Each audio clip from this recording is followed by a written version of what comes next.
Come to order. This is another episode of the Saturday Afternoon Movie Club. I'm Geoff, the guy who talks first. I'm here with the usuals. What's up, Bjorn? What's happening? Randall? Howdy. All right, and we have a guest in studio today, filmmaker Connor Rubin. Howdy, howdy. What's up, man? What's going on? Thank you for having me. How long you been in the biz? Oh, not super long, since like 2018, technically. That's a long time. Is it? Well, the pandemic was in the middle, so it stretches it out. Fair. Makes it seem like, I mean, as far as I know, 2018 was fucking yesterday and 50 years ago. Correct. Correct. So, but still, 7 years, that's a long time. Yeah. Yeah.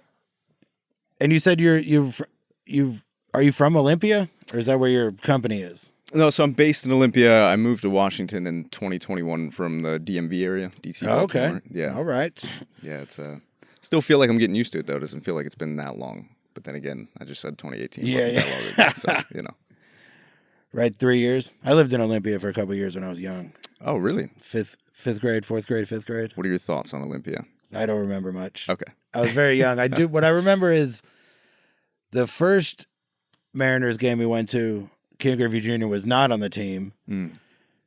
And you could tell in the stands. There was 2,200 people at the game or whatever. And the second time I went, Ken Griffey Jr. was on the team, and it was full. Okay. That's what I remember. My other big memory from Olympia is a car crashed through a chain link fence into a tree in our neighbor's house, like right next door. Damn. Huh. Loudest, most aggressive noise I'd ever heard at that point. Yeah. And my brother never woke up. Okay. He didn't even know about it. That sounds Ambulance valid, came, fire truck came, sirens. Nice. After that crazy noise, none of it woke him up. He slept through all of it. When you said that before you elaborated on it, you said my brother never woke up. It's like, Wait, I've met him. yeah, like recently. He was that's my younger brother. I've managed to. I've hid this trauma from you for years. It was when it really became clear how hard it was to wake him up. Good for him. Good for Right, him. that corner was like the corner of, because we were one house down from the corner, and so whoever, I guess they were trying to make the turn and just slid or whatever. Sure. But that's where our bus stop was. So in the morning when we went to catch the bus to go to school, he was like, "What happened here?" I was like, it's crazy that you don't know. yeah. It's the reason why I'm exhausted, because I slept for a half an hour last night. Oh, yeah. This is why. Wild. That was it. And I saw Spaceballs at Mark's house. Okay. That's That's as close I can get to anything that I remember from Olympia. Some Olympia good, that's a common occurrence. I feel in Olympia. It's not bad. There's always Lots of weird. watching Spaceballs at Mark's house. Yeah, exactly. Classic. Classic Mark. All right. Well, we're doing The Mummy today. Yes. And before we get into The Mummy, we do the what else have you seen part. What else have you seen? What else? Have you seen something? So mine's kind of weird. I didn't have enough Mummy, so I immediately just dropped into Mummy Returns after watching it. Okay. Yeah. Oh, And I had something I really want to say about it. Okay. Please. Why did they CGI the Rock at the end? There's so many shots, and they're not even that complicated, where it's like he's like looking at them. He's not moving.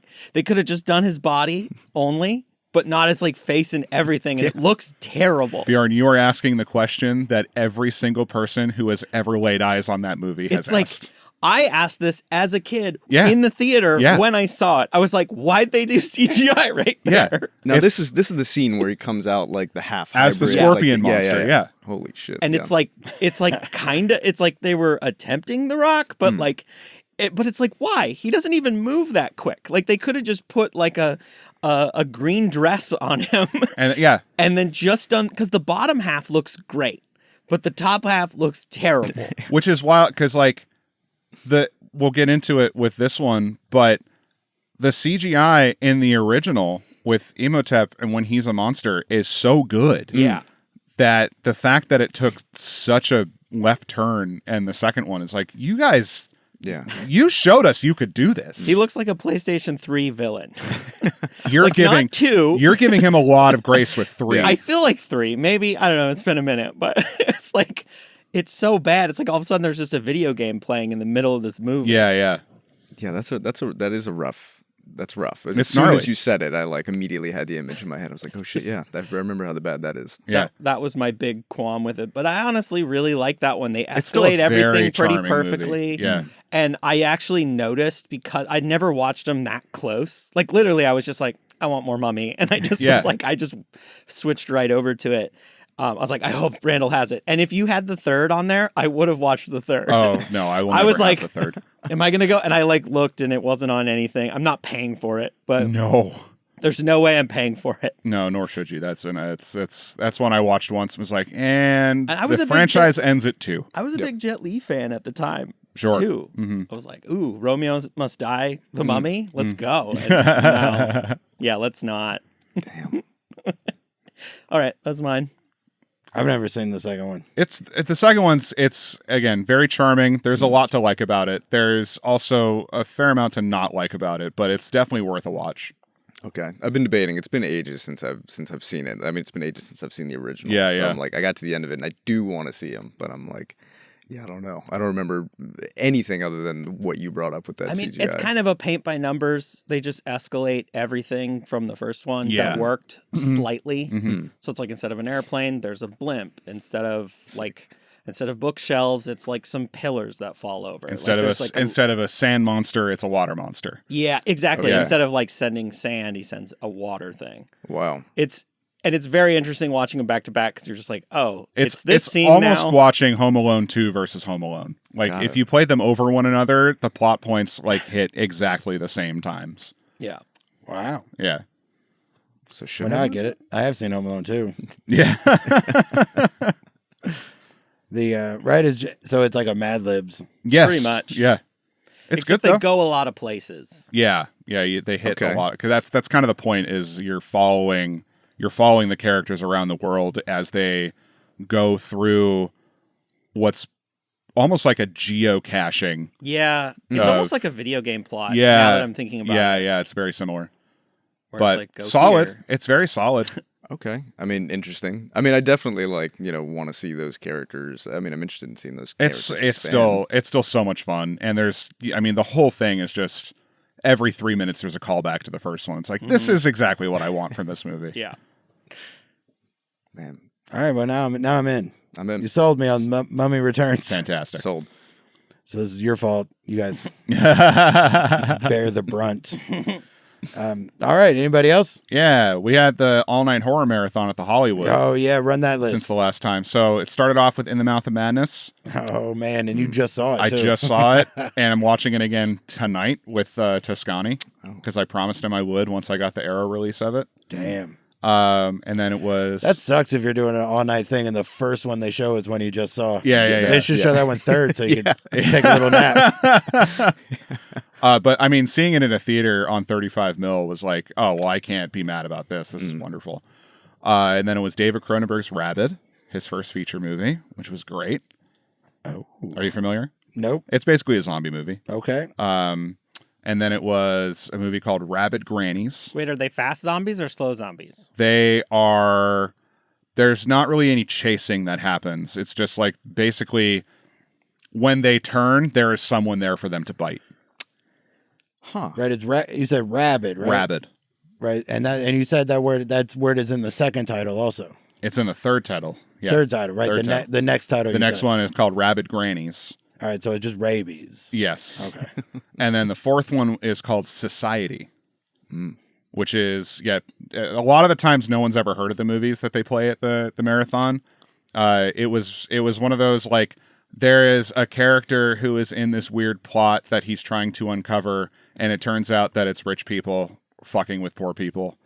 Okay. But the last half hour is like some of the weirdest, most morbid body horror you've ever seen. A lot, like, very similar to what you'd see in The Thing. Okay. It's disgusting, but it's so much fun. It's crazy. And it's also very silly. All right. Highly recommend. Who's in that one again? Fuck. People. Okay. actors. Ooh, I like them. Those guys are great. That surprises me because it sounded like a documentary. Yeah. So maybe it's just real people. Maybe it is a documentary. It could be. Just a bunch of poor people. It was all hidden cam. Yeah. It's all found footage. And then John and I watched Easy Rider. Oh, All right. I've been meaning to see that. It's fantastic. It's so good. It's so slow, good. but It's good. It's slow. It's very much a vibes movie. Yeah. And then, the last half hour is when Jack Nicholson shows up, and they get into a lot of societal commentary stuff. That's wait, no, I was gonna say is that the diner scene, but I'm thinking of Diner scene's part of it. Okay. There is a diner scene in it. where like Jack Nicholson flips shit on the waitress or something. No, like that. no. I'm thinking It's of 5 Easy Pieces. sure. Yeah. No, this one they go.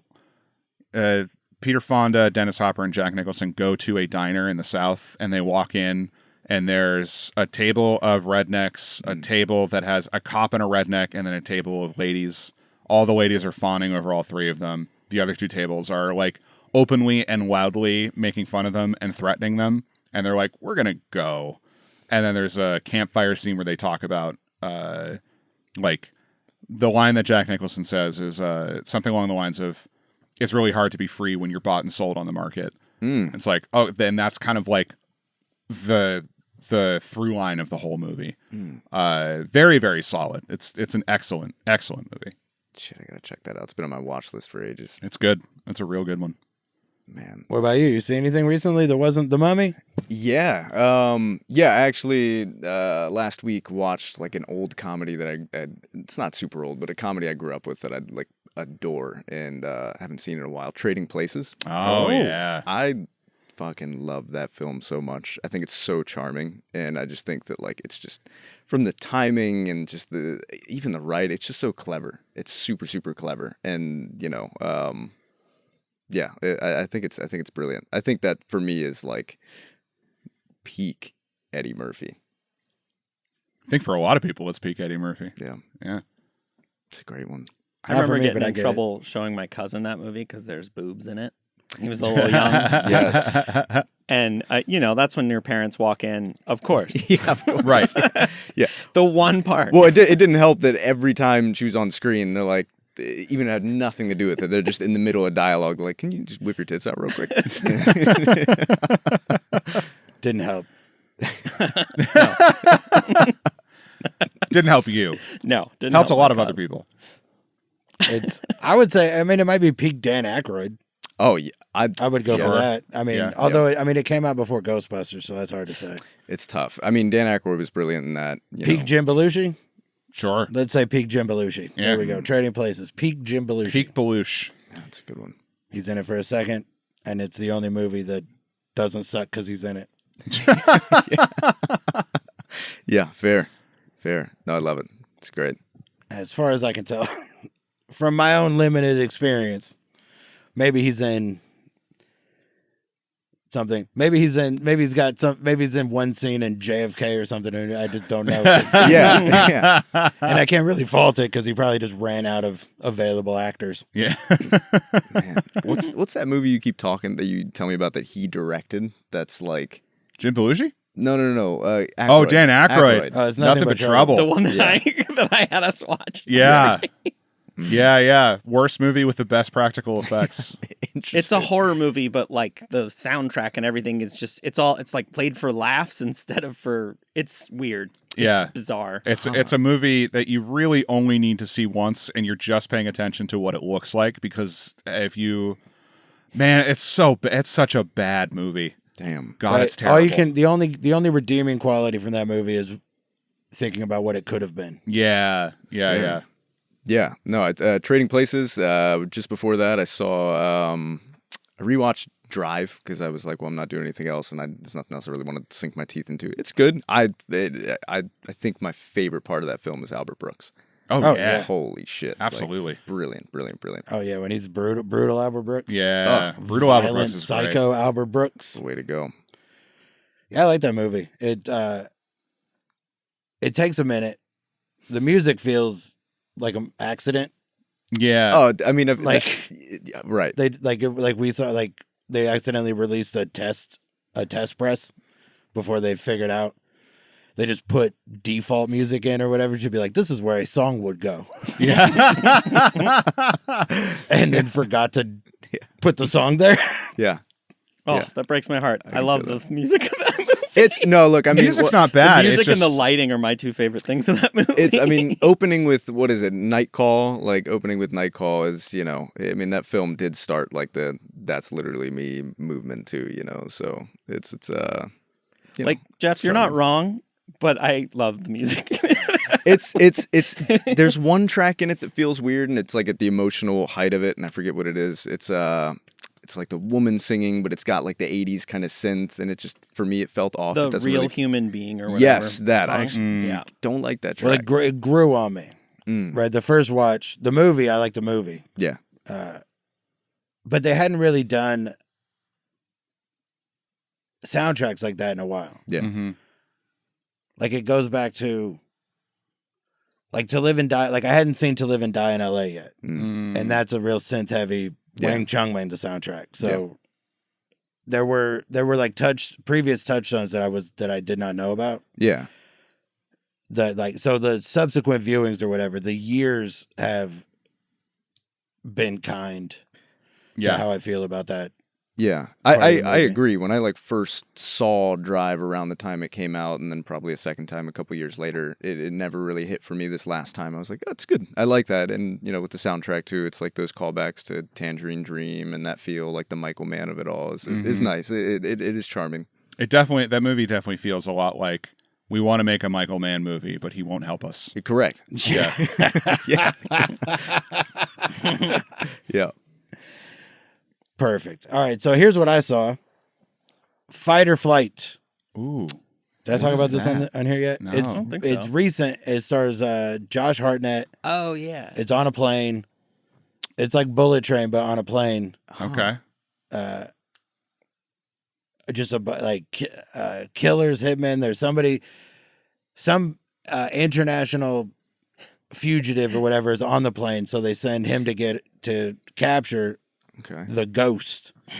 And then it turns out that there's a lot of people on that plane there to capture the ghost, so there's just a lot of fighting on a plane. It's fucking awesome. Killer. Yeah. Kind of John Wick-esque. Yeah. Everybody gets a hit on him, and then it's Josh Hartnett on a plane. We're getting like a little Hartnett resurgence, kind of like I'm into Renaissance, right? I'm way into it. I'm here for it. Yeah, finally. I mean, he never brings anything down. No. Mm-hmm. And movies like this, like he was great in it. It was great to see him do that. Kick everyone's ass. It's fucking violent too. Yeah. Holy shit. Into it. Fuck yeah. Yeah, so that's I guess that's what we've seen. So That's what we've seen. Now it's time to talk about The Mummy. The Mummy. I forgot to talk about that one too because I had seen it at some point between. I feel like I saw like a teaser trailer or some stills or something, but like I didn't hear much about it. I haven't heard of it until now. Really? Yeah. Yeah, I mean it didn't get a big push. Yeah. I mean, shit, what does nowadays, marketing strategies? for Horror these movies. flicks are- Horror movies get all the push, and Yeah. it's for the most mid fucking horror movies. Yep. It's a chicken or the egg thing because they do that with horror movies because horror movies make money, but is that why horror movies make money? Yep. Like when you don't advertise Fight or Flight, you don't get to say, "Oh, these movies don't make money." Sure. Right. But that 100%. seems to be what they it's self-fulfilling most of the time. Yeah, 100%. absolutely. 100%. They're huge kind of like thing about all of these big streamers want these films like immediately to streaming, so they'll not market it at all, basically give it a little theatrical release, and so when nobody knows to go and see the fucking film in a theater and then it automatically shows up in streaming, they're like, oh cool, I guess we can just go stream it. Which is kind of wild because like you have a movie like Bullet Train, right? Which clearly had a big budget. Yeah. And I don't remember that being in theaters at all or for a long time. And that's a movie that like pre-pandemic would have been a fucking huge hit in the theaters. And that's like so much money can be made at the box office if it's marketed right. And they would recoup their budget both for production and advertising so quickly. Yeah. and it just got nothing. And I feel like this is probably a similar case where it's fairly high budget because it's a like high octane action movie. I mean, it's not as high budget as Bullet Train. Sure, but like there's enough At of least it. the salaries for sure are. You know, the two stars is Josh Hartnett and Katie Sackhoff. Okay. So they didn't have to spend a lot of money on that. And then the airplane is, I mean, it's one big set. Yeah. Sure. So, yeah, I mean, Bullet Train was, they just threw money in I'm sure Brad Pitt's salary covered all of Fight or Flight. Oh, yeah. Yeah. Right. And Sandra Bullock's in that. Yeah. And there's names everywhere you look. You recognize half the people in that movie. And then in this movie, there's two people. Yeah. And that's it. Yeah. But then you look at like a movie like Longlegs, where the biggest name in there is Nick Cage, who famously works for cheap because he's in so much debt. And he's barely in it. So he's probably not paid as much as he would if he was the leading person. And that movie was pushed so fucking hard to everywhere. And it was in theaters for a long time, and it wasn't great, and it just got so much fucking heat. Yeah. But it was successful. And I have to imagine that it wouldn't have been if it didn't have such a push behind it. Oh, that fucking marketing campaign was Massive. such a tease. Yeah. Such a tease. The scariest movie in the last 10 years. Bullshit. Oh, but Fuck just you. all the stuff they were doing with like the, you know, like random billboards in the middle of nowhere with like an obscure number and a message to decode. Like, I love all of that. The guerrilla marketing tactics, and the film that they pushed in the marketing was not what we were promised. Not what we got at all. No. I've never finished it. I did rent it in a hotel room. Yeah. And was like, I'd rather be sleeping. How do you think? Do you know how it ends? No How do you idea. think it ends? I don't even. I made it like 10 minutes in. Was like, I hate this. Okay. It's- good on it's- him. Oh, you made it 10 minutes in? How do you think it starts? I don't even know how it starts. we phrased the question correctly. All I remember is I was mad. I paid money for it. Fair. And a hotel rental. You didn't pay. You paid a lot of money. I you paid paid like way more than you $19 should have. for it. Man. You could have seen it in the theater twice. Yeah. That's the least cost effective way to rent a movie. Do you guys ever watch a movie in a hotel room and think, man, I wish I had my TV? 'Cause Yeah, literally every time I Every watch a movie time. in a hotel room. Yeah. it used to be the other way. The TVs in my life were bigger in the hotel room. Sure. But now it's like, what am I supposed to do with this? Well, they put a volume limiter on it, so it Yeah. gets to like 26. You're like, I'm laying on the bed and can't hear it. Yeah. Like, all right, that's it for my hotel room. I didn't know complaints. about the volume limit. I've never had that. I've never reached the limit, I guess. Oh, yeah. They also have it automatically to like turn off or down after a certain amount of time too on some. Because when I leave my dogs, I like to leave the TV on so that their barking gets drowned out or whatever, and they are calm. And it's always off when I get back. I'm like, damn it. It's strange. My dog was watching Animal Planet. I have no idea what. How do I not know about this? It's because the hotels I stay in it'll revert back to like that Oh yeah, the the open hotel. page. yeah. And seems like it's Yeah. louder than when I left. But yeah, so hotels, right? Yeah. They're starting to get what is it? Hilton's have where you can log in your like an Apple TV now. Yeah. Or like That's the Chromecast. I don't ever. Well, yeah, but you can't cast off Apple. Yeah. And most hotels, like this is specifically Apple. The hotels for a long time. It's been a long time since they first like trotted out. You could log in Netflix. Yeah. And then now it's, they've been adding. Some will have HBO Max available or Showtime available, the on demand. Yeah. Some will have you can log in Hulu or Disney Plus. But finally, for the first time a month ago, I saw one where you could log in your Apple TV. I just don't. I don't. There's something about like logging into your account in a hotel just feels not great because I'm too much of a lazy bastard to remember to log out before I leave. So it's just like, what is that? Oh, it logs out automatically when you check out. Does it? Yeah. Oh, okay. See, and but for not me, if you're at an Airbnb. Right. I I've don't- watched stuff right. on other people's all the time. I That's don't what- remember yeah. my fucking passwords, so I never have the problem of having to log in. There you go. I mean, it just with the phone, it's a QR code now. Yeah, you just Yeah. Oh, fair. Yeah. So yeah, I don't know my password, but I don't need it for this. But that's a real game changer, like being able to log that library in, and then I can do whatever I want. It's fair. Just have a regular night. Watch what I usually do. Yeah. Watch things like The Mummy. There we go. So here we go. We'll put The Mummy in context real quick. This movie came out May 7th, 1999. Mm. It debuted at number 1 that weekend, but check this list out. The top 10, May of 99. So it's going to be a solid list. Yeah. The Mummy, number 1. Then Entrapment, The Matrix, Life, Election, Never Been Kissed, Analyze This, 10 Things I Hate About You, Cookie's Fortune, and Shakespeare in Love. There's only one movie on this list I haven't seen, and I also haven't heard of it. Cookie's Fortune. I've never. same. I don't know what that is. I But- haven't seen most of those. That's crazy. Life, Life's the one with Eddie Murphy. oh my God, that's one of my favorites. I love Life. But what a fucking crazy month. Are you kidding me? The Matrix, Analyze This, like that's early 99, so it's like Ugh. hasn't even That's pre-blockbusters and Right, that's- pre-Oscar bait. man. right. It's like Magnolia's not out yet. Oh. American Pie or American. Beauty. Well, I guess American Pie too, but American Beauty. Mm. Both those movies come out in 99. Yeah, American Beauty is trash, but anyway. I disagree. Well, so is Shakespeare in Love, but those were back-to-back Best Pictures. So maybe you're wrong. I could be. I don't You ever think thought you you're are. the problem, Randy? I have, and I'm not. No, you definitely aren't. Those are two that will forever be what the fuck happened there.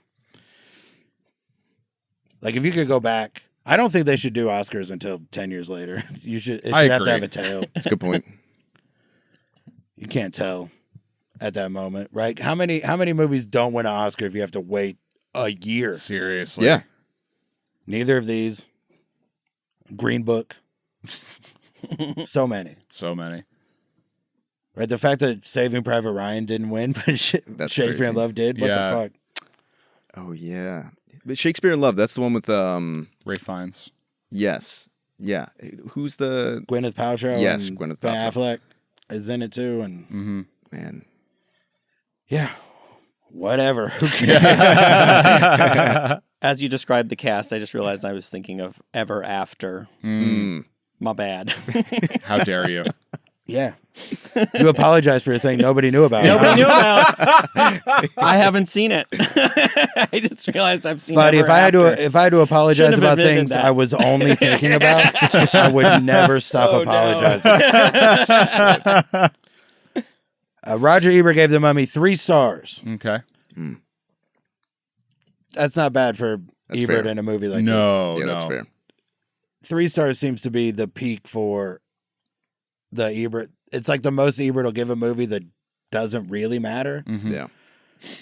Like it's not trying to say anything or do. It has nothing more than to be entertaining. And if Ebert gives a movie like that 3 stars, that's essentially a 4-star rating. Yeah. Correct. Yeah. IMDb 7.1 Low. still feels low.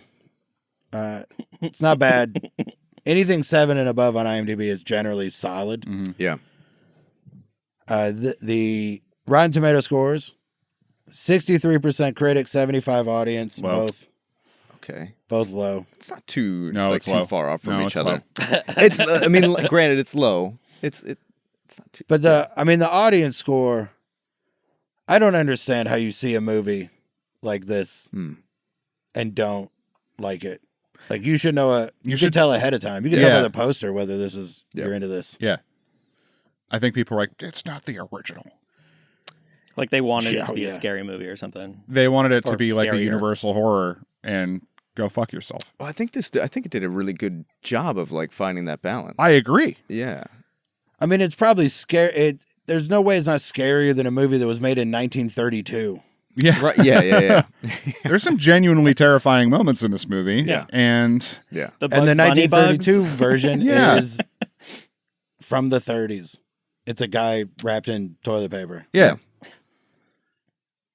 And 1932 toilet paper, so, single ply. Yeah. during the Depression, man, what a waste of resources. Fucking the budget, the toilet paper budget. People would eat that. They would eat it. Yeah. Mix it in with their rice or hamburger helper. It's fucking fiber. Yeah, they were way wrong on this. There is some interesting stuff. It turns out, so Stephen Sommers directed it. Mm-hmm. Did he do the third one? I wanted to look that up. Or no? I will look. I believe he did all three. Okay. Because the style from movie to movie is so consistent. Yeah. It's just the story of the third one sucked. Because he definitely didn't do the Scorpion King. Right? Or did he? The one that was like straight to VHS with the Rock? No. That was a spinoff that turned into its own. I think there were 4 of those. Oh, shit. Forgot all about that. Holy shit. Sorry. That's okay. We're waiting for Randall to look up a thing you didn't look up. What else did he do? Van Helsing. Okay, that's classic. That's a Deep classic Rising. Yep. G.I. Joe Rise of Cobra. Right, solid. Right, they're the Scorsese of our time. It's true. He did just the first 2. He didn't do the third one. He wanted nothing to do with Apologies. Well, he wasn't the first person considered for this.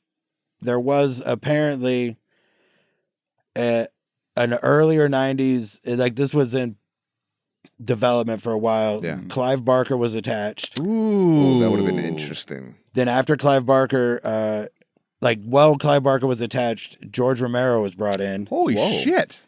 Then they left the project. Then Wes Craven had a shot at it. This is wild.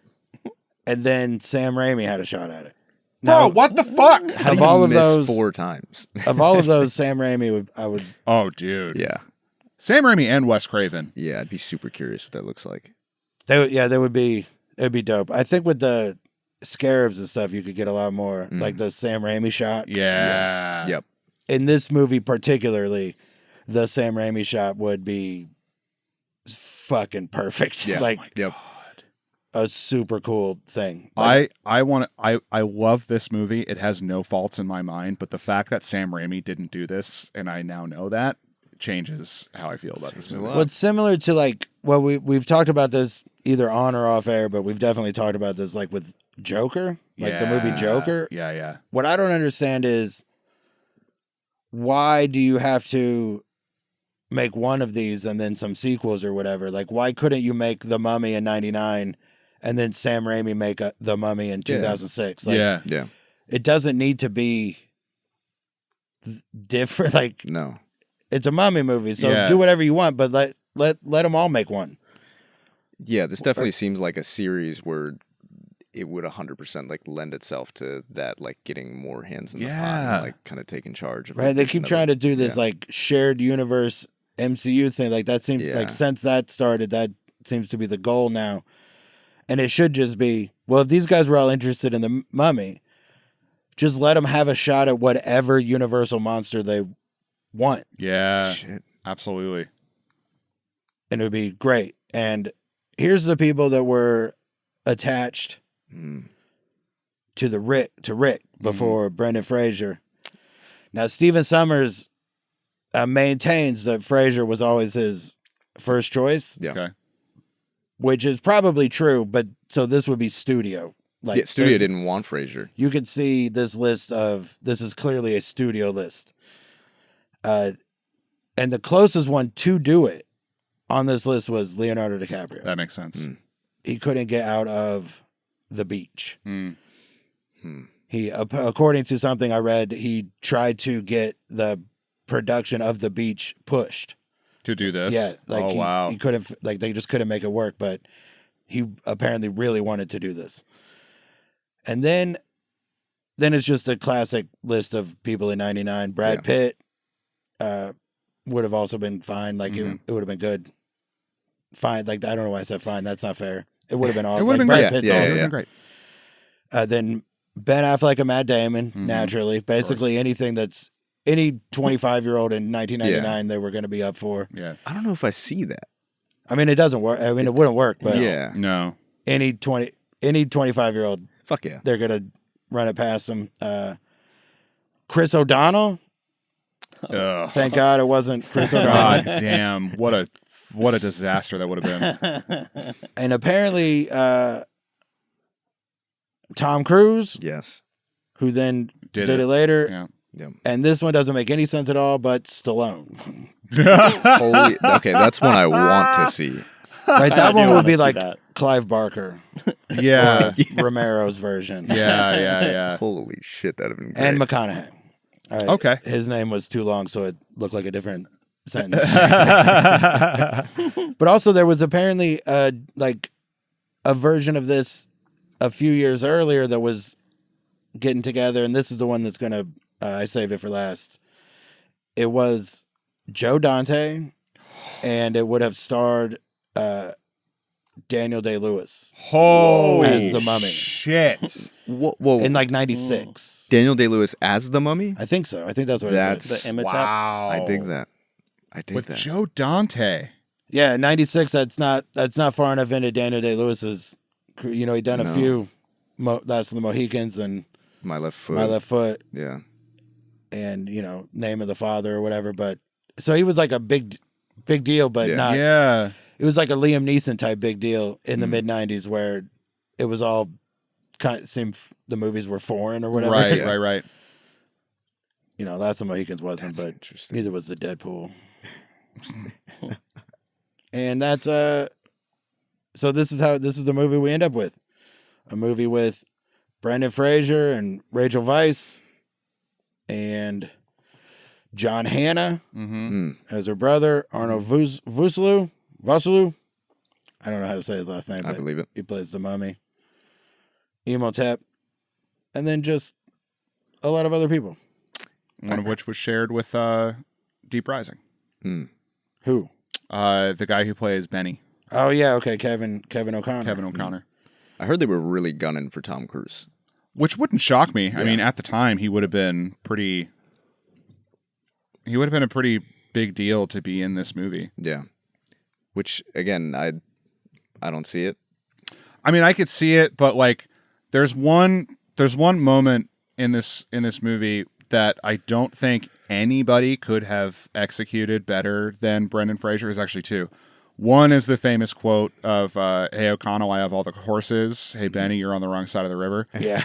That's like, Yeah. no one on that list Yeah. could have delivered that line the way it needed to. And then also, when you first see Brendan Fraser interact with Imhotep and he screams at him and then he screams back, Yeah. no one could do that the way that Brendan Fraser did and pulled it off in the tone that needed it to be done. That's what I think is so charming about Brendan Fraser is, and what he brought to O'Connell is like, it has that old Hollywood feel. Yeah. Like he's got so much of that feel as an actor, but then like with that modern kind of wit, like it's just a perfect blend. Yeah. I think he really, really nailed who that character is in my mind. And so when I think about any of these other actors trying to assume or do something similar, it's just it's weird, especially fucking Ben Affleck. That feels strange. Oh, Ben Affleck would have been a complete failure, as would have Chris strange. O'Donnell and Matt Damon. Like, the three of them Yeah, have no yeah. business in this movie. Yeah, I could see Leo pulling it off, but Yeah. again, just not the same. yeah, He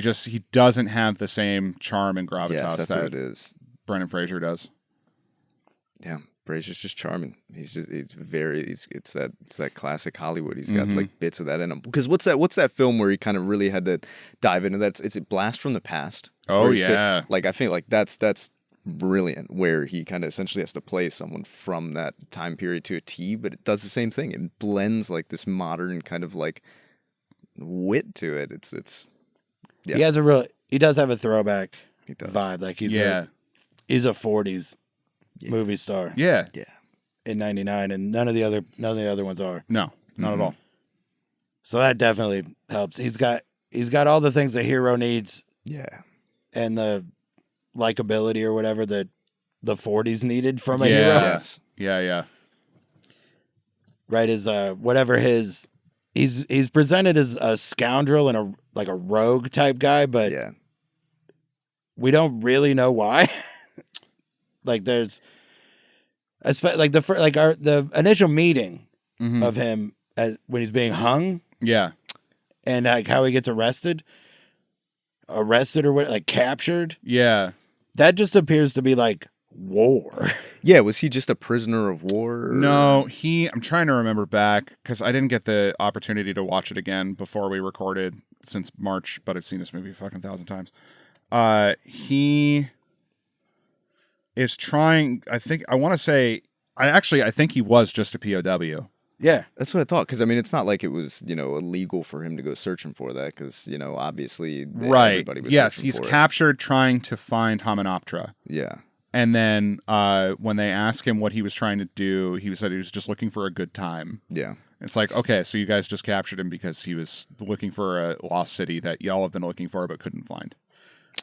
Right, and then there's that third group that just watches. Yeah. That's like, oh, they didn't find it. Yeah. Yeah, the Right, they have protectors. the real, Yes. the Grail Guardian Yeah. guy Yeah. vibe. Yeah. That's like exactly what they are. Yeah, yeah. They're trying to keep the curse. They're trying to keep the mummy. Slightly different hats. Slightly different hats and face tattoos. Yeah, They're all correct. about it. But yeah, I mean, I guess the quick recap of this would be that Rachel Weisz's character finds a key in her museum in Cairo, and is like, we have to. In the key is a map to the lost city of Hymenoptera, which is supposed to have untold treasures. And they enlist the help of Brendan Fraser's character to go find it because he's been there. And they find it, and through a series of miscommunications and hubris of American explorers, unlock a cursed monster that, if is fully regenerated, will completely take over and destroy humanity. Right, so they have until he's completely human again. That's how long. That's the clock, That's the clock. and that's Vuslu, right? Yeah. Scary, Yeah. scary guy trying to resurrect his Dead girlfriend. dead girlfriend, Pharaoh's wife. Yeah. I mean, good on him. From Yeah. that opening shot, worth it. Yeah. Go through the trouble. Yeah, I mean, What for a- me, he's just trying to save a lady who's Yes. painted in gold from, toxic poisoning. That's, right. I think that's really what it comes down to. yeah. So actually, this is like, I mean, it's thousands. It's been thousands of years. It's the toxic gold paint has had its effect. yeah. Yeah. Oh, man. Yeah. I mean, I definitely don't know if we're going to get into this, but We can. cool. The immediately, from seeing it, I was reminded why I love it. It's just the practical effects, Yeah. the sets, the production design. I miss people interacting with these sets and just seeing how detailed they were. Yeah. And again, every single part of it, even the background extras are doing something, so good. changing the set. Yeah. It is brilliant. Even the boat and just kind of the city before they go underground. It's brilliant. I mean, That whole thing. I mean, when they pull the sarcophagus out and crack him open, and what's the fucking thing? He's still Juicy.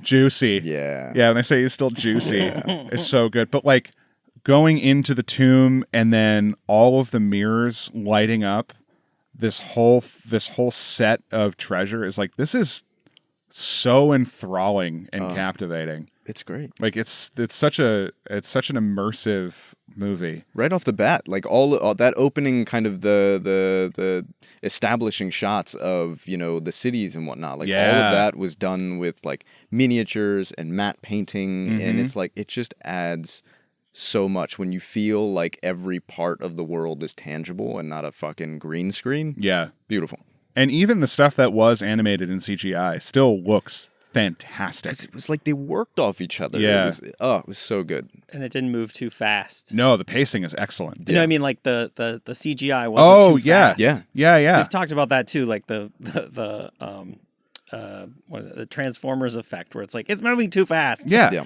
Yeah. Which is that's the SFX artist compensating for how bad it looks. They have to speed it up so you don't see the lack of detail. Yeah. It's in this, they'll do it too fast, but people who know how to do it right will hide it in the dark, right? Which is why Jurassic Park for the most part looks so good. And this, the biggest piece of CGI in this is probably the scarabs. Yeah. And it's so dark that you don't notice it. But even then, Even then, it looks great. That was also practical. I mean, them moving over the corpse. No, was- so they built a whole torso. Really? They built a whole torso, and they did a thing where they used like an air compressor pump to do like a bubble that moved throughout, and then of course they layered on top some, but they were super sparing. With I'm this. talking more about when they explode out of the mound in the ground. Oh, yeah, I mean, and crawl around. Yes. Yeah. But like even that looks good. I mean, it did, especially for the time. I mean, Yeah. I read those were corgis, and they put little outfits on them. They put little hats. And then they just exploded out of Yeah. They got 1,000 corgis and put bug hats on them. Right, attention to detail is really this movie's right. strength. It's true. Right, there's just a big cat. They had a big cat under the sand. Right. And then all those little dogs got scared and pushed their way out. Man, that's brilliant. If you think about it, it's genius. It's genius. It's genius. It's a great approach. Steven Summers and Right. and I his mean, team. everything we said earlier, I take it back. Sam Raimi would never Could never. even think to put hats on dogs. Who would have thought to use cats and dogs in that combination in that fashion? Only Steven Summers. Only Steven Summers. That's why he's been knighted. I don't know if that's true, but what is the? Does anybody have a complaint about this movie? Because I do, but it's so limited. dumb. But it's that the first person he steals the eyes from is the one person who cannot walk without glasses. It's like that's the worst eyeballs to take of all of the group. We're gonna take the guy that's blind if his glasses fall off. I know it's movie magic. He can move sand, but No, at that point, it's like, as yes. a kid, this bothered me. I was like, "What? Why would you take the guy who needs glasses? Take all the other people who don't need glasses." He bumps into stuff. Yeah. Also, And he squints. Like the eyes don't work for him either. I don't think it was a matter of this is the person I'm choosing. I think it's a matter of this dude is here. Okay. Because he was the only dude there. Everybody else ran away. He was And the why only didn't he guy suck left. his soul until later? Why'd he let him go home or go to the place and then I thought that was weird. Just Because take everything at that all point at once. he didn't know who had stolen the jars. Oh, okay. Yeah, he had to get Benny to help him get the people who stole the jars from him. Right, you watched too much Mummy yesterday. I did. I watched too much Mummy. Your brains get all bogged down in other mummies. It's so much mummies. There's so many things from mummies that you gotta remember. My only issue with the movie, that's a character choice. That we'll move that to when I ask if anybody has any issues with Emotep specifically and his decision making. As far as the movie goes, I don't it doesn't need to have Jonathan and Benny. Those two guys do the same thing Yeah. They do the same thing, but on the opposite sides of the story. on the opposite sides of the river. But they are right. So, but they don't spend too much time. So Benny is Rick's comic foil, Yeah. and Jonathan is Evie's comic foil, Right. But they're not apart long enough in the movie to have separate comic foils. That's true. It's 15 minutes in before they're just one group. Right. And now you have two guys doing the same thing. Which is interesting because they fixed that in the second one. Oh, okay. Because Benny's not in the second one. And that's Because he the other dies. thing Yeah, that that's true. hurts me to say because I like both of them, but there just didn't need to be two of that. Yeah. Yeah, No, you're right. It's funny. I remember almost nothing about that character, and I just saw it a couple days ago. Like outside of every shot I can think of, it's just like he's taking a drink or he's passing out here. It's just kind of seemed, and none of his lines really hit for me. Like Jonathan's, you mean? Or Benny's? Is Benny's the brother? Which one's the brother? Jonathan. Jonathan. Yeah. I don't know. I wasn't really. He's the least useful character, but he serves a purpose in that he fills in the gaps of knowledge that O'Connell has when Evie's not around. But he also was the one that found the thing. He's also the one that found the thing. Yep. And he does the funniest thing, in my opinion, in the movie when he pretends to be a zombie or whatever. Yeah. That was good. Okay, that was Shifts good. into- That was good. Shifts into the shuffle chant. Yeah. Gotta give it that. and then like the guy's about to lifts the thing, and then he starts chanting, so he just puts it down. Yeah. He's like, this guy's one of us. I'm not gonna. That was good. Because I don't have to kill this guy. Yeah. Like, that moment alone, it was so funny to me. But it just felt like that's my only like movie issue with the making or whatever, the Sure. production of it is. Why have two of those guys? I will say he's not necessary, but his presence doesn't hurt the movie at all. No. No, I think it limits. What it does is it makes neither character necessary. Yeah. Because you're splitting up the lines. Sure. And so there could be like one of these guys could have come out of this movie a star. Yeah. But because they split it, neither did. Sure. That's a really good, because I think a character that's somewhat in the same vein as, I forget his name, but the like old belligerent drunk captain. The pilot. Holy shit. Yeah. Like in the couple of like the 2 or 3 scenes that we've seen him, like gold. Yeah. It's just like that to me is like when you sparingly use those like kind of relief moments, it's like it hits. Yeah. Yeah. It's a good point. Right? I mean, as far as comic relief goes, it doesn't need to just let one guy be a star. We've all seen movies where they put a funny guy in or whatever, a funny character, and that person wins Yeah. Yeah, it works. long term. And it is a shame because Kevin O'Donnell, I really would have liked to see him in a lot more after this movie. I mean, the other guy too,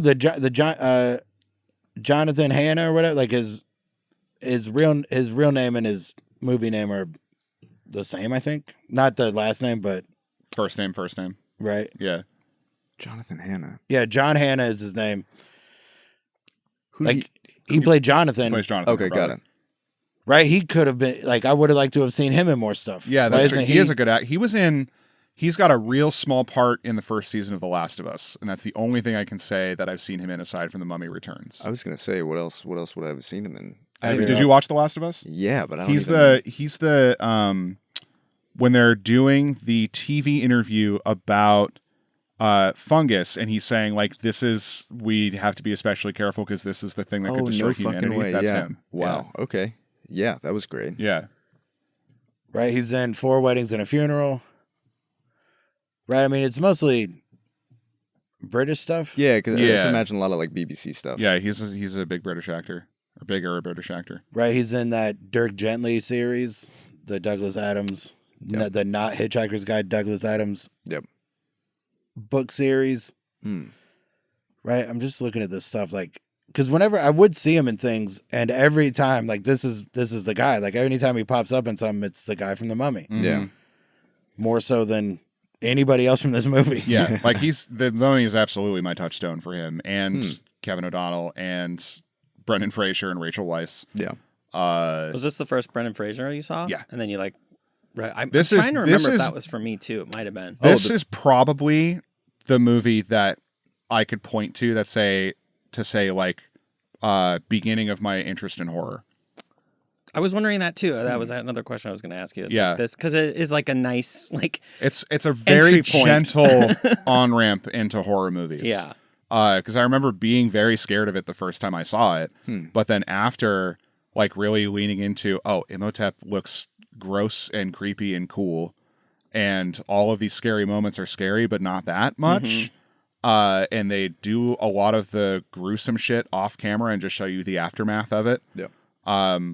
This is definitely my entry point to horror. Yeah, I think it's part of it for me. Like my grandmother was the one that introduced me to a lot of this stuff. I mean, she was very much so just anytime you came in the house, she was like laid up in Jabba the Hutt position, just watching Sci-Fi Channel, and she had a huge VHS tape collection of just like all these flicks. You put on your gold bikini and watch with her. yes, spot on. No, and like I remember She would eat live frogs. not far from it at all. No, this was definitely one of those like on that list of like films that I would just watch a ton. And there were like moments rewatching it again the other day, like when the face first appears in the sand for the first time. Like, that fucked me up when I was a kid. Like, I was like, holy shit. Yeah, there was definitely it is like a core memory. Some of these little nostalgic pieces from it. Mm-hmm. Airheads. Yes, That was the first Brendan Fraser I saw. Okay, sure. great one. Not Encino Man. Okay, I feel like Encino that might Man have was been- like the first one for me. Yeah. I didn't see Encino Man for a long time. I still haven't seen Encino Man. Oh, come on. That was It's I saw enough Pauly Shore movies before seeing Encino Man to not see Encino Man, Fair. and I was wrong. Pauly Shore is the redeeming character in Encino Man. great. Oh yeah. Sean Astin is trying to make money off of Encino. Like, it's odd, but when I finally did see it, like I've seen it 5 or 6 times, and probably the first time I saw it was 3 years ago. Okay, yeah. But I was wrong. It's by far. It would have took me longer to get off Pauly Shore movies had I seen Encino Man first. Oh, I mean, Pauly Shore is just like magnetic. In that movie for sure. Fuck and yeah. Brendan Fraser, right? That was his first lead. But Airheads was the first thing I saw him in.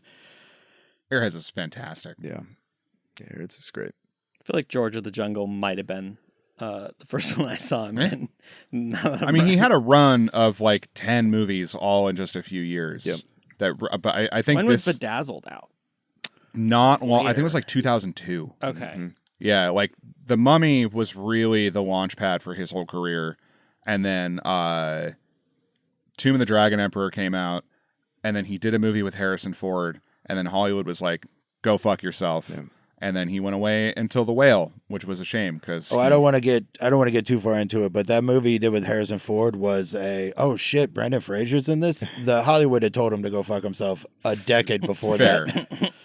He was out because that was like, I remember like it was like the heart surgeon movie or whatever. Yeah. It was a surprise that either of them were in it.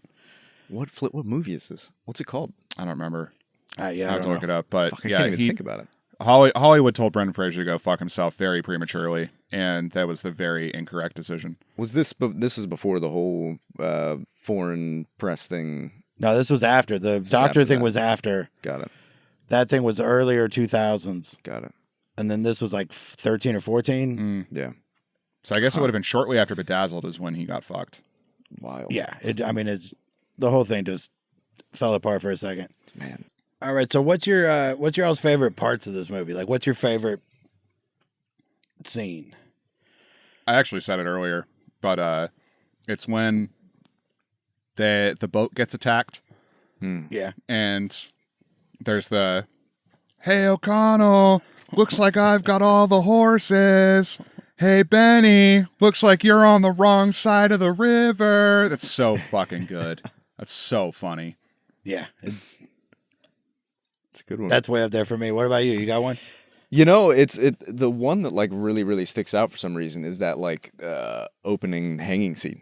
I don't know why. Yeah. There's that's such It's a great one. scene. It is. And you know what's crazy too? It's like so they tried to go as like practical as they could with that scene. And so they did it in a safe way, but they also did kind of like tie a rope around his neck, and Brendan Fraser like went unconscious for like 30 seconds. It like they estimated the drop, but then it went a little too tight. Overshot it. And then he passed out. And apparently he was like, as soon as he woke up, the first thing that he heard was like the AD being like, "Okay, that's lunch." That's so funny. You know, there's a theory that you've seen Back to the Future 3. Yeah. So similar thing happened with Michael J. Fox during the hanging scene. Oh shit. And there's speculation that that's what triggered his Parkinson's to advance so aggressively. No. Whoa. No fucking Yeah. way. Mm-hmm. Whoa. Madness. Yeah. Right. Not worth it. Back to the Future 1, maybe. Dude, I got a soft spot for the third one, so I don't know. Oh, I do too. It's debatable, I love it. I still love it, but but that's insane. I mean, I think they're all. I like them all. Yeah, but I do too. They're so much fun. I do. I mean, I think I like the third one more than the second one. I think the second one is better, but the third one is a lot more fun. Oh yeah, fuck! I want that outfit. I want his cowboy outfit, and that's so bad. Yeah. God, that's good. Yeah. Holy shit. Yeah, I mean, that sucks for Michael J. Fox. It's wild. No, that hanging scene though in The Mummy, like that opening, I just love that set too. I think it was great. I love the like banter between Rachel Weisz and the guys. She's like trying to barter as like he's being hung, and he's basically there dangling. She's like, all right, 300, 400, 500. It's a great moment. I like the part. I'm gonna mess it up, I think, when he's like, "Think of my children," and he's like, "You don't have any children." He's like, "But I could." That was good. That was good. The possibility, the mere idea of possibility you might have children someday. That was one of my favorite lines. I also liked when they did it like 2 or 3 times. They like lit matches on people's stubble. Yeah.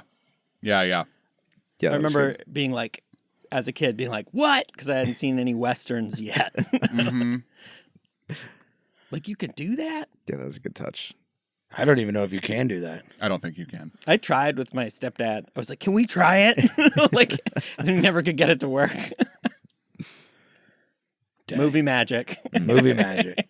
Maybe matches were easier to light 100 years ago. Yeah. In the 30s or whatever that this takes place. Oh yeah, that's a good question. I don't actually know when this happens. Well, the sequel, it says 1933. I do remember that. Yeah. And the kid is about what? The kid, he's about 10. So yeah, I would assume early 20s. 1920. Okay. Well, there we go. Another thing I don't know because I have never Weird seen the that I second. had to get there from the sequel. That's fair. Yeah, I mean, I just don't remember anything specific. Mm-hmm. They don't say it. They never give any specific info. I'm trying to remember. I mean, it's just I can't even remember if there's cars now. There's cars, But they're old. They're the kind of old where you can't really tell. because there's a car. Wait, am I thinking of the second one? Probably. No, there's because there's that whole scene where he's like driving through the crowd, Right, which right, is right, funny right, though, right, because right, like the right. car has like no horsepower, so Yeah. like 5 people on it slow it down to like Yeah. almost a stop. Right. Right. So this is. I don't really have much else other than. What was Is your this the favorite best? part? What's that? What was your favorite part? I mean, it was the river. You're on the wrong side Sure, of the river. okay. Yeah. That's a great moment. I mean, any time when Brendan Fraser got to be funny, Yeah. basically, Yep. or cocky. Uh-huh. Was this the first movie that kind of did that in like a horror movie? Almost like what they do with the Marvel stuff now? Where it's like kind of calling audible, like, this is crazy, right? I mean, Deep Rising had a bit of that, too. Yeah. I mean, that was basically all of Scream. Yeah. Yeah. It was like this decade was when they first They really started started putting that in. like humor and or Self-aware. satire, Yeah. like meta satire. You know what I did think was hilarious? I thought, starting in that prison scene, or essentially when they first meet, is how easily they transitioned into like the love interest dilemma. Like there's no even when he pulls her in for the kiss or anything, like she didn't fight back. Right. It was immediately like, okay, cool, we want this, and that was basically it. Yeah, that's some real 1940 stuff. Too. Yeah, That was it. That was it. We're in love. Also, now. later on when she's like, "Why did you kiss me?" He goes, "I don't know. It seemed like a good idea at the time." Yeah. Like, this is perfect. yeah. Right, there's some Han Solo to him, Yeah, for sure. and that never hurts. That only helps a movie to just if you're making a movie and you don't know what to do, just make one of your guys Han Solo. Yeah. There you go. You'll probably be okay. I Yeah. like that. Worst case, it'll just be fun. Yeah. What as far as like the monster movies go, is this your favorite monster movie? 100%. I guess Universal monster movies. Mm-hmm. Because like the only comparison that you can make is Dracula, That's literally exactly what I was thinking. and aside from the originals, it's just Coppola's Dracula, Yeah. which is just a horny disaster. Still fun, Yeah. but it's not like this. I mean, the only one I could think of that is even close to this that would even like fall under, because it's like a subgenre of monster movie. Mm-hmm. So maybe like Monster Squad, but Okay. that's all Yeah. that's all the Universal monsters. Yeah. But it still has kind of a slightly more fun tone than Dracula's. Yeah. Yeah, it's hard for me. I really don't even know what to like compare it to. It's tough. I don't think there really is anything to compare it to, at least not at the time. I mean, it could have been an Indiana Jones movie. Yeah, That's what I heard. yeah. Like that's That's what it feels really- like. Right. I mean, it's a more, I guess, tangible, mythical monster than. It's not religious. It's not a religious artifact of any kind. Mm-mm. Or alien. Yeah. No Nazis. Yeah, it's just. It could have been. Indiana Jones could have found that thing and accidentally woke up the mummy. Yeah. That might be why it's so good. It's true. I do think it's I was kind of looking into it. I think it's funny that like so they didn't shoot it in Egypt because like there was a bunch of shit going on at the time. They shot it in like Morocco. And then all of the characters that were playing, Egyptian characters, I think they were like Brazilian and Israeli. Checks out. Yeah. The only ones that were accurate were I think like the Americans. They were like we'll put them in there. Yeah. Yeah. We'll have them be American. Yeah. And then the two British, the brother and sister. Yep. And the guide that the Americans have. The pilot. Yep. And the pilot. Yeah. Even the one with like the most out there characteristics. Oh, the I think it's Benny. Benny, Yeah. yeah. Benny. He's just white dude. American guy. And he's basically like brown face, most exaggerated accent. Like in the it's fucking hilarious. And the Fez. Yeah. Wild. It worked. There's a subtle scene with the pilot where he's walking in like the restaurant and he steps into the fountain. Yeah. Even when he exits the scene and like he like walks through the fountain and he's like, "Oh, someone spilled a drink over here." It's a very subtle joke, but so funny. God, that's great. Oh. And his plane slowly sinking into the sand. Yeah.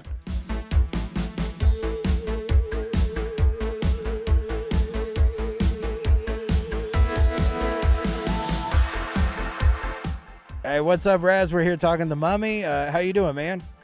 I'm doing good, buddy. How you doing? Not bad at all. Ready to talk about this. This is a classic. I saw this in the theater. Yeah. And a bunch of times since. Same. Big Yeah. fan. Big fan. Big fan. I'm shocked. Like people say it's one of Tom Cruise's least movies. Oh, and no, I'm you're talking glad it's-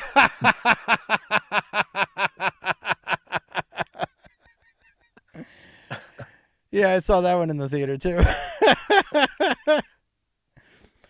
I don't hate the Tom Cruise one. I fast forward through it's not good. It's bad. extended Not a Tom exposition Cruise scene. fan. Everything's exposition. Yeah, it's too much. It's I don't not a believe- good movie. And I'm a big, me, I'm a TC fan, but his Mummy's not good. No, it's not. I don't love it. But Brendan Fraser rips. Right, this movie. And if it is wasn't for pretty Brendan close to Fraser, perfect. we wouldn't have had the sequel, which features Dwayne Johnson's first acting role, which gave us a Dwayne Johnson career.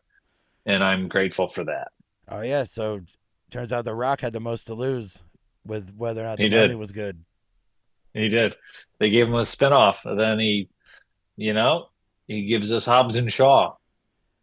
Right, everything the Rock gave us stems directly from the success of The Mummy, and Brendan Right. Fraser being in it. I think locks Helped like is it. why it's this good. He was such a leading man back then. It's wild.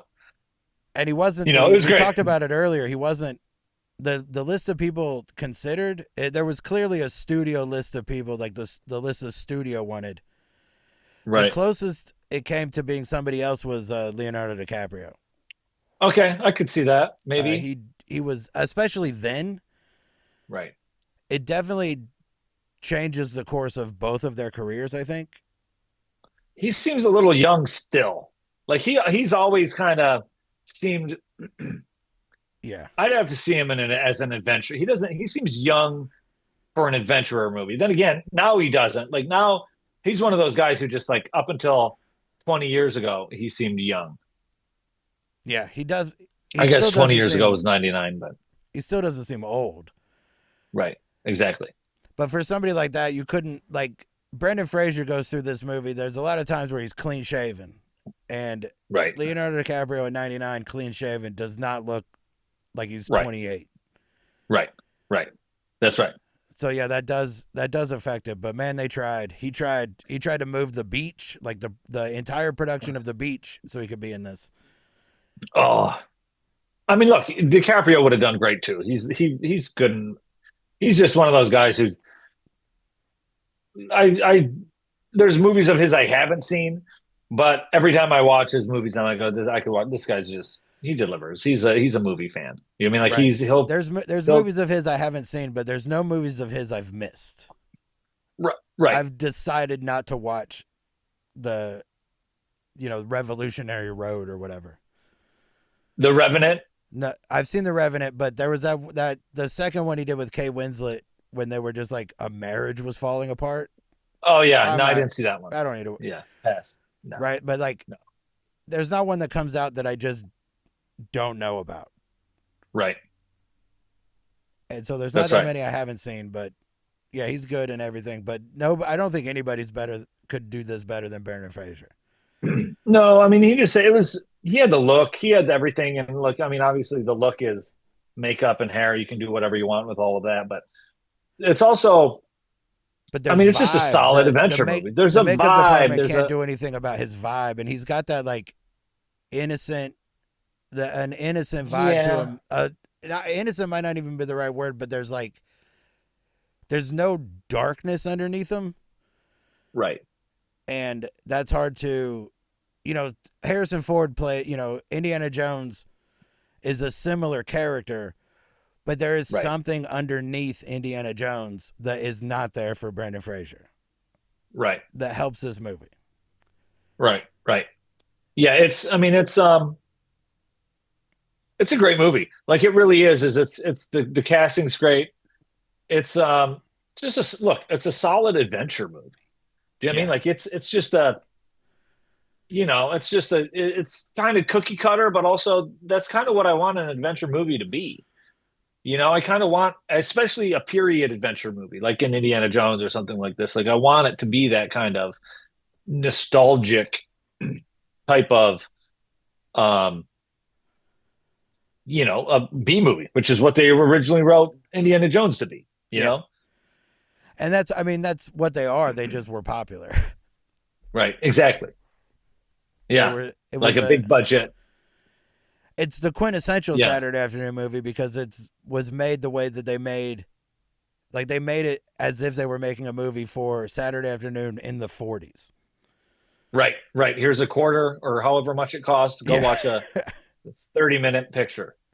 And then come back to watch the next week, come watch these like serials. I mean, that's what they were. It's like, hey. It was just TV before TV. Right. Just go to the theater and watch an episode every week or so. Absolutely. Right. I mean, I don't know. Did you see The Mummy in the theater? This one? Pretty sure I did. I mean, I don't remember sitting in the theater watching. Very few movies do I remember sitting in the theater watching.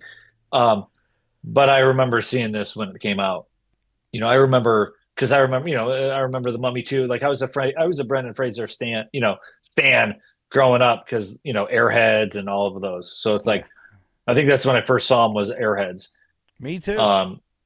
Which would have been what, 90 before this movie? 94. So I probably would have seen it in the theater. It's great. I don't know what else to say about it. Do you have is it your favorite monster movie? Of these, like, of the Universal monster movies? I don't know, man. Favorite's hard to say. I'm not asking you if Favorite's hard to say. I like, but like as far as like, it probably isn't the best one, but it's the one I've seen the most. I mean, it's also tough because is this a monster movie? Right. But or is this an action adventure movie, right? Like it's not like The Mummy or Frankenstein or, Wolfman's Got Nards, Monster Squad, or like Nosferatu, or, right. It's not, but it's the Universal monster movie. It's not like a Frankenstein. It's tough because it is like, what's a monster movie? Is this a monster movie? This is less monster in the house, monster coming at the people, and more like we unleashed this thing because we're on an adventure. Now we got to put it back in the box. Right. Yeah. A little Evil Dead-ish. Right, right. But I mean, it's up there. I mean, look, but again, favorites is a tough thing because it's like The Thing is a monster movie, but it's also a sci-fi alien movie. Right, right. You know, um, You still have but probably seen this more than The Thing. yeah, I mean, The Thing rips, but I mean, look, it's the thing is better, right, but all the things that make it but they're better two make it different harder movies. to watch as often. Right, right, absolutely.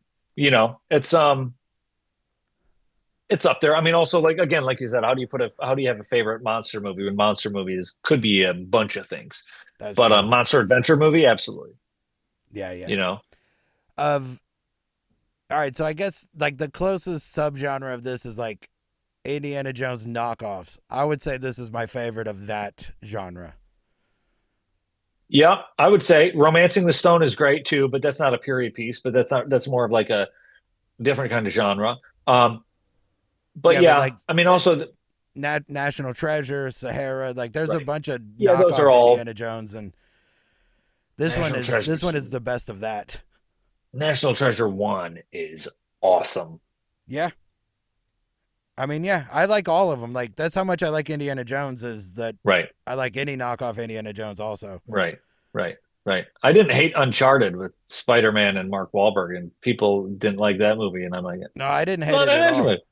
Like it's It's a fine, like it's it could be a little less, it could be a little more practical, right. but that's the only that doesn't Yeah, I'll take me watch. out of Look, when I'm watching it. you give me a globe-trotting adventure movie, or even across the United States, I'm gonna watch it and I'm gonna enjoy it.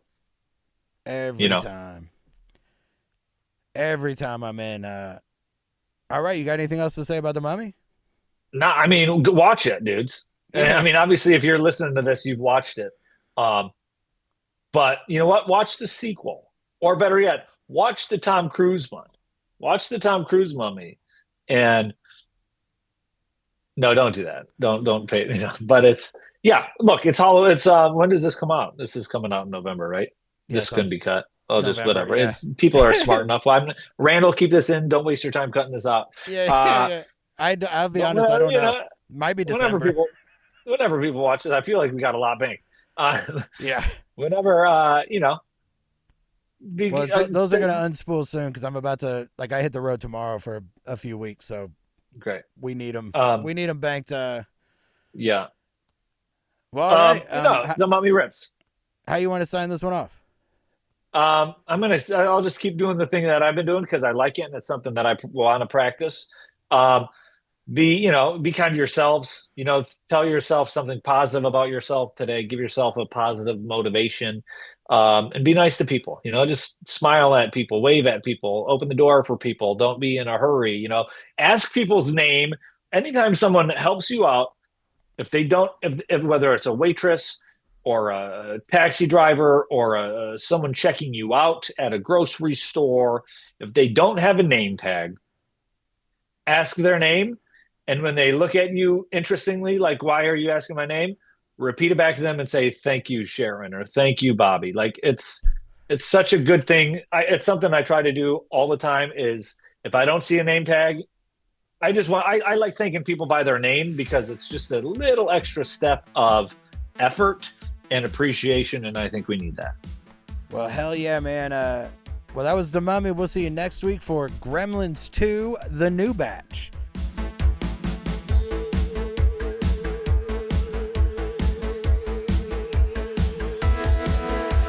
The Mummy. The Mummy. It's top shelf. You got It anything really else? is. No. It's a good one. All right, you got anything to plug?